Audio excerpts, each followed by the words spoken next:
I'm glad that you're here with us, and I respect you, man. Oh, well, thank you. I appreciate that, though. But yeah, I understand a lot of Irvin gets a lot of dislike, and Yeah. part of it he brings on himself. Yeah. So hey, I No, mean, you can't really disagree with that. I didn't really like him when he was. Marsh and I both live in Utah right now, so I didn't like him when he was coaching the Utes. And then, I've always been a Miami fan, so I didn't like him in the Utes. And then he goes to Florida and wins, which just made me hate him so bad. And then he goes to Ohio State, which is like next to FSU, my actual least favorite team, and then wins there. So, Yeah. I mean, I just can't pick a guy in college football that I hate more than Urban Meyer.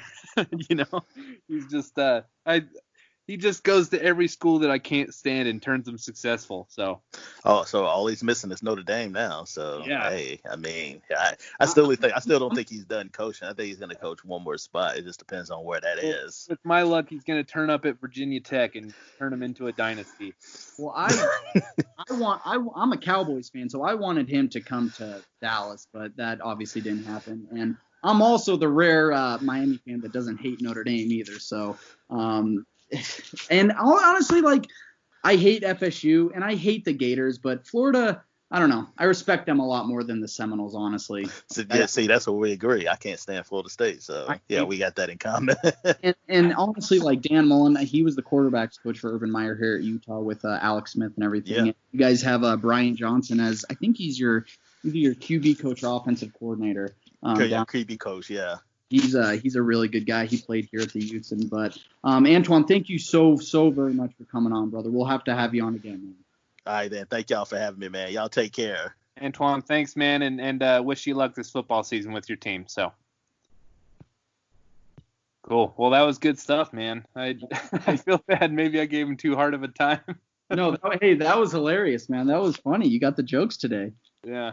Oh man, I just freaking hate the Gators, man. It's all I could do to not just like rub it in. I just wanted to twist the knife, And it's nothing against Antwan. He seems like a really great guy. That's my first time talking to him, but man, I just hate the Gators. Holy crap. Maybe I was just being nice, but you were being civil and professional, and I was trying to not succumb to my urges to be a douchebag. Hey, just wait until it's Florida State week. You're gonna see a whole nother side of Marsh that very few have. So I guess I put it out there for the whole world to see on Twitter. But no, he's a super dope guy. We have to have him on again. Yeah. But besides that, what else is up?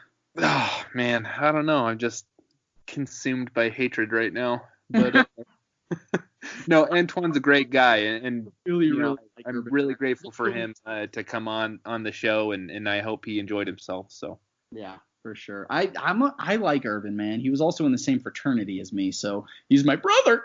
Dude, I hate Urban Meyer so bad. The dude literally covered up murders. Well, yeah. He did. His skeletons in the closet are actually skeletons from Aaron Hernandez. So maybe when we start pouring the Fireball or the Jameson, we can get into that. But I don't know. I don't have much to say about that.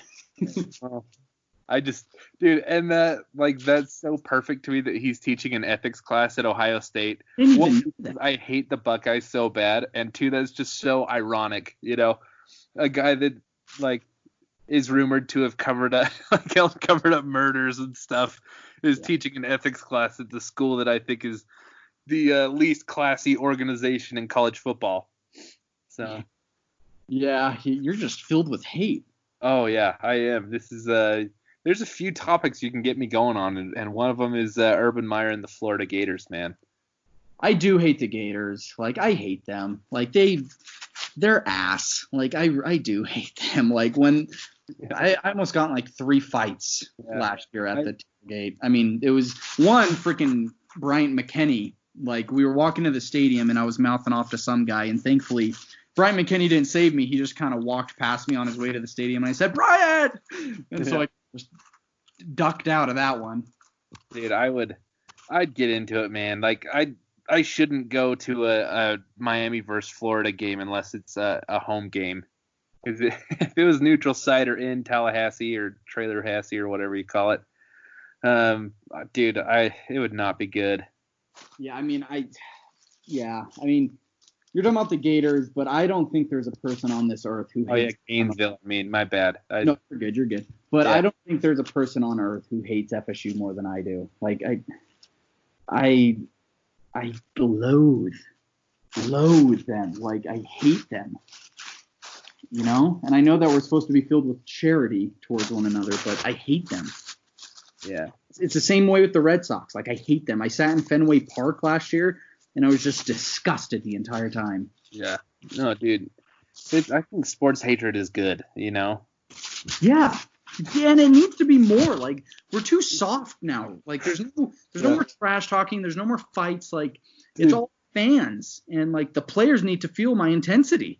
Yeah, dude, one time when I was in 8th grade, I was in this class. It was like a teen living class where they, like, try to help you mature or whatever. You know what I mean? Like, it was one of my elective classes or whatever. And so there's this kid that I get paired in a group with wearing an Ohio State shirt.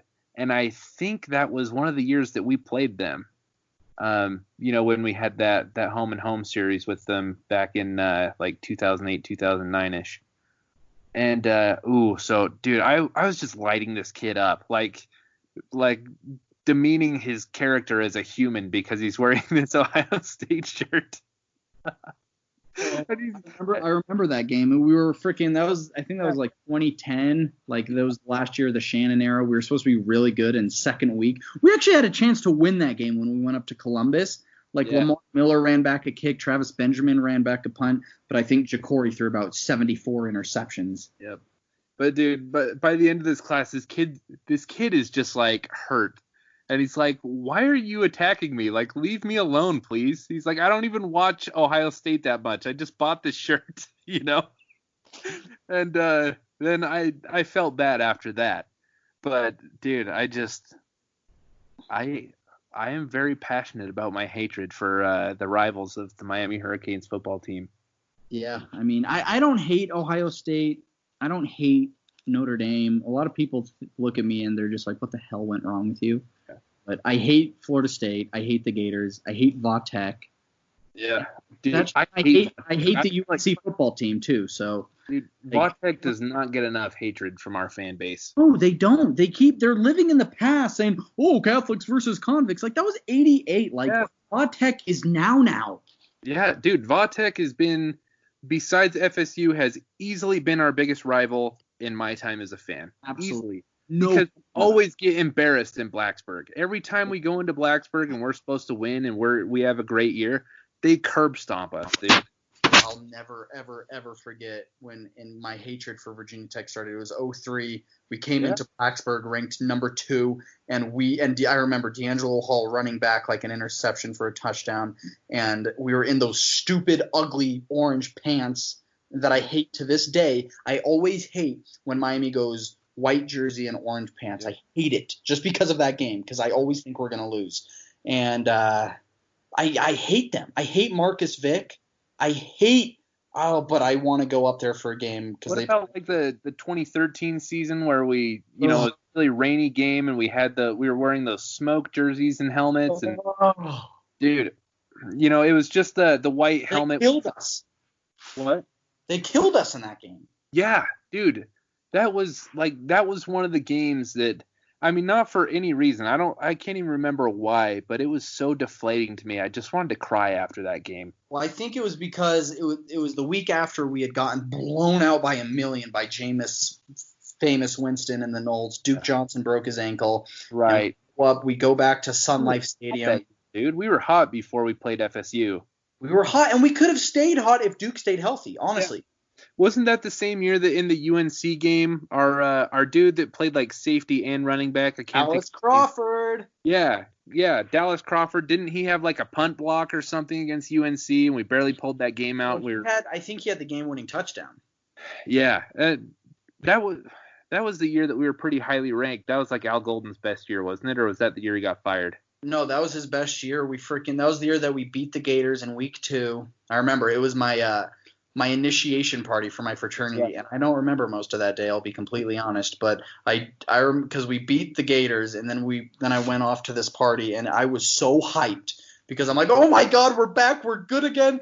And then, I mean, that's the game that Jeff Driscoll threw about like 10 picks, and then we were hot. We had Perriman, we had Duke Johnson, we had Stephen Morris throwing bombs, but once Duke broke his ankle, we lost to Florida State, and then Vatek rolled in. We lose to them. We lost to Duke. We just couldn't get it going, and that was a year that we should have won the Coastal. Like, if Duke does not injure himself, I mean, we lose against the Noles in the ACC championship game, but we should have won. Like, we went 9-4 that year. We easily should have won 11 games. Yeah, no, dude, so that's why that game was so heartbreaking to me. I remember now is because it just a great year. You know, I thought it was our year, and it just got derailed. You know, the Duke breaking his ankle really just stopped the whole team and dead in our tracks. And oh man, you know, I remember I watched Spider-Man after I was actually on vacation with my brother in St. George, and we were staying at one of his friend's house, and we watched the Spider-Man with Andrew Garfield. I can't remember if it was the first or second one, but one with the lizard people. And dude, I just wanted to throw up the whole time I was watching that because of how upset I was over the Virginia Tech game. I just wanted to puke. We were in the most stupid jerseys. Like, we had like orange shoulder pads and a green jersey. They were so stupid. Yeah. God, I'm just getting so angry now. Why do you do this to me? Dude, that's what being a Miami Hurricanes fan is, though, is getting pissed off that you aren't as good as you should be. That's my whole life of being a Miami fan. Yeah, that's what people don't get. That's what, if I may for a second, like, that's what people don't get. Like, they ask why I'm so negative all the time and why don't I predict championship after championship every year. I'm like, I don't know anything else. Yep. Like, I don't know what it was like to win national championships. I wasn't alive for this. I'm 25. Okay? I wasn't there. Okay? So freaking get off my ass and just freaking be thankful that you have a realistic Hurricane fan.